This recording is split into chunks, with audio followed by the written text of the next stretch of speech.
Ngayon sa laban na ito. At sabi mo nga, partner, nagtagpo na itong dalawang ito nung pong ating pre-season tournament kung saan nakuha ng Pure Foods ang kampiyonato. Laban po dito sa Magnolia Beverage Masters. So doon pa lang sa pre-season, nagkakagirihan na itong dalawang ito, Barry. Doon pa lang ipinakita ng dalawang teams na ito yung lakas nila. At unofficial naman yun eh. Ito official. Oo, at pinakilala na po ang unang lima ng Pure Foods. Nandyan si Romela Dugol, Kirby Raimundo at si RD Larong, ang rookie po nila. Kasama naman ang dalawang Yap. Hindi ho magkapatid yan, si James Yap at si Roger Yap. Sa bahagi naman ng Magnolia, may surprise starter dito yung kanilang rookie, si Samigi Eman, na magbubukas ng ball game dito. Hindi mo na pinagsimula si Enrico Villanueva, pero nandiyan yung apat na mainstay sa starting five: Danny Ay, Don Ontiveros, Olsen Racela at Lordy Tugate. Well, nakikita nyo itong nakita nyo kanina, si Coach Shotang Vincent. Malaki problema na ito eh. Bakit? Malaki problema eh. Ang hirap mamili ng mag-i-start eh. Sinabi mo ba? Eto na. Game na tayo, mga kaibigan, Kaya po, ito. Ang Magnolia Beverage Masters again. Ito pong dalawang kupunan na ito. Wala pa pong bahid ang kanilang record. At matapos po itong ball game na ito, merong 3-0. Merong magiging 2-1. Kaya ito. Roger Yap. Dumiskarte kagad, pero kinik-out, and James Yap, he will be a marked man tonight. Sigurado tayo dyan. Second best scorer dito po sa ating komperesya so far. He's been top scoring para po sa Pure Foods in their last two outings. Yeah, 29 points against Santa Lucia Realty, no? Ito si James Yap. Samantala si Kirby Raimundo, natapik niya yung bola palabas. Bola pa rin dito ng Magnolia Beverage Masters. Bibilib ka rin naman sa Magnolia, Solid na solid yung kanilang first five. At ngayon nga, pinagsimula naman nila yung kanilang rookie. But Olsen Racela popping a three-pointer goal line. Ito naman si Olsen Racela. He's starting for Magnolia in the past two games, partner. And he's averaging in double figures. Vintage Olsen Racela. At yan, tres, atid sa inyo ni Olsen Racela.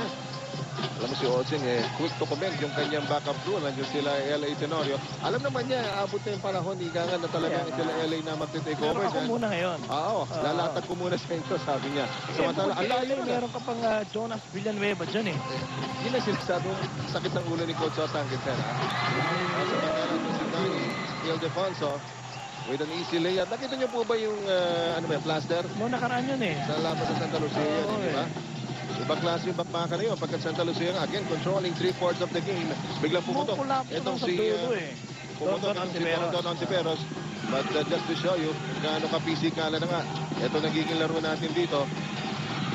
Samantala ito sa banggaan. James Yap against Don Ontiveros. Ang gandang matchup nito. Southern Derby. Kitang-kita doon, Well, nag-mintis ito si James Yap. At unfortunately, Kirby Raimundo, hindi na nakontrol yung rebound eh. Samantala, ang dami ng banggaan doon eh, pero incidental lang yung contact eh. At ito, hindi pa humingiti yung scoreboard para dito sa Pure Foods. And Olsen Racela, gusto makadalawa from beyond the arch. Wala pa rin dito ng Magnolia. Lordy Tugate fire. Meron doon sa espasyo yun. Doon din eh. At ang Tiempres, inatinsuyo ni Lordy Tugate. Teka muna, sabi ni Coach Ryan dito. Naiiwanan na tayo. Naiiwan tayo. 8-0 sa pagbubukas po ng ating ball game. Alam mo, para rin hindi makapagsaya ng oras yan dahil mabilis mag-inbound game, partner. Kaya nga.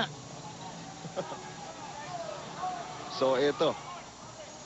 Ayan, at ito ngayon ang sitwasyon natin dito. Or it could be one way of getting around the rule. Dahil kung nasa gitna yun, hindi na may lalapag kaagad yung bola dahil nasa gitna yung mga tao, di ba? Alam mo, magandang observasyon yan, Barry. Of course, as we go along dito po na sa ating coverage, tatalakayin pa rin natin yung mga goal changes. Biglang ibinababa ng referee yung bola eh. Kung nandun sa gitna yung mga ball boy, yung traffic, di ba babakan? Oo nga, Iba rin naman itong adjustment na ginawa ni Coach Ryan dito. Maraming paraan yan eh. Kailangan maging maparaan ka talaga. Samantala, RD Larong, alam mo, ang ganda ng exposure na binibigay dito ni Coach Ryan. Laging starter eh. And this guy was drafted by Alaska. Pero hindi napapirma ng Aces, napunta sa Pure Foods, napulot. ng Giants. Averaging only, 2 points per ball game. Yan po si RD Larong. And Kirby Raimundo. Alam mo, busy-busy si Kirby Pinamama yung Raimundo dito. rookie. No? Dito sa start ng ating ball game, wala si Enrico Villanueva. Nakita niya, rookie yung katapat ko. So, kita mo yung bola ng Pure Foods, madalas nandito kay Kirby. Kaya nga. Well, 6'6", itong si Kirby Raimundo at Tubong Bataan. Alam mo, binabati natin yung mga taga-Bataan. Alam mo, taga-Bataan din si Enrico, di ba? At tatangkaran ng mga tao. Oo nga. Bakit? Ha? Ito lang, ha? Hindi kaya, ang gravity din, di ba? Baka, di ba? Gravity. Ito, so si Kirby Raimundo. Di ba? Si Gary David, di ka dinalapihan. Dinalapihan. Samantala, ito. Si Larong, nakanakaw doon. Will it go all the way? He goes to Roger Yap. Ano, mamahalin ka talaga ng makampi mo niyan, ha? Alam mo, maganda yung pagkakatawag ni Coach Ryan Gregorio ng timeout. Resulted in 5 straight points from the Giants. So, ito. Ayun, nakaka-breaking na itong Pure Foods sa Denver si Giants. Lord, dito Gade. Nakahuli sila dito kay Lord. Bagal ng rotation Itong si Larong Si Andres, hatid sa inyo ni Lord dito Gade. Bakit nga ba? 2 beses na yun, ha? Nasaktan na sila ng unang dress down partner. Hindi sila nagtanda, ha? Ito naman si Tugade worked on a pick, Yun ang nakahabol si Larong. Romel Adugol, short jumper. Alam mo, si Romel, kailangan niyang hasain pa mas lalo yung kanyang, yung kanyang... Kanyang free throw? Well, bukod doon, yung kanyang medium game.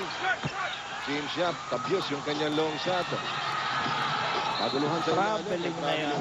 Ayun, nakikita mo, for a veteran like Romel Adugol, dumadive, dumadaos-dos, ibang klase na yan, Yes, so kailangan sabi nga natin na nagbukas itong ating Smart PBA Philippine Cup.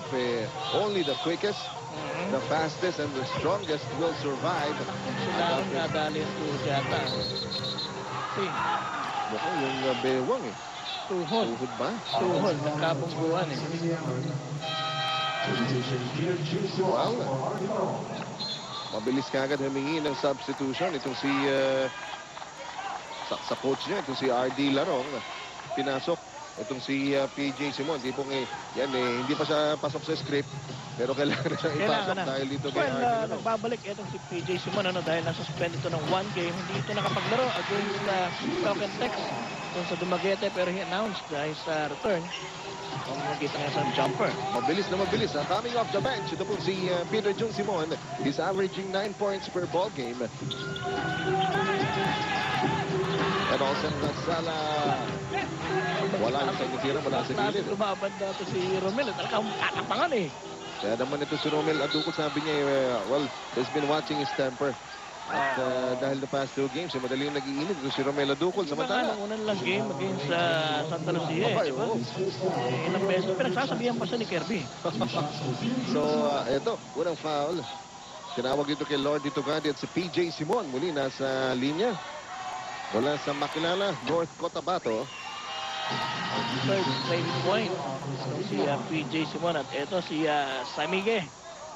Lalabas muna at papasok si Rico Villanueva.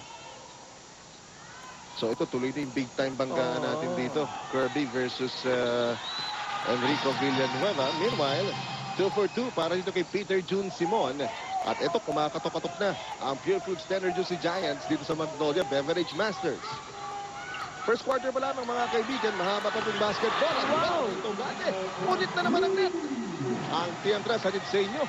Itong si Lordy Tugade. Tatlong dikit na 3-point shots itong si Lordy Tugade. Yun naman ang kanyang kontribusyon. Namis siya ng Magnolia ng nakaraang conference At Kirby Raimundo going strong to the basket. Wala doon. A 5-point lead para sa Magnolia. No look pass. Tatapusin yan ni Danny Ay. At bumubugsi muna naman dito. Tumatakbo ang Magnolia Beverage Masters dito, no? Alam mo, nakapit yung mga veterano. Ay, pagsabayan sa mga bata Opo. Kailangan dahil mabilis na nga yung game ngayon Si Romel Adugol, nakikipit doon. PJ Simon has been very active since pinasok siya. Only 4 seconds to shoot. James Yap.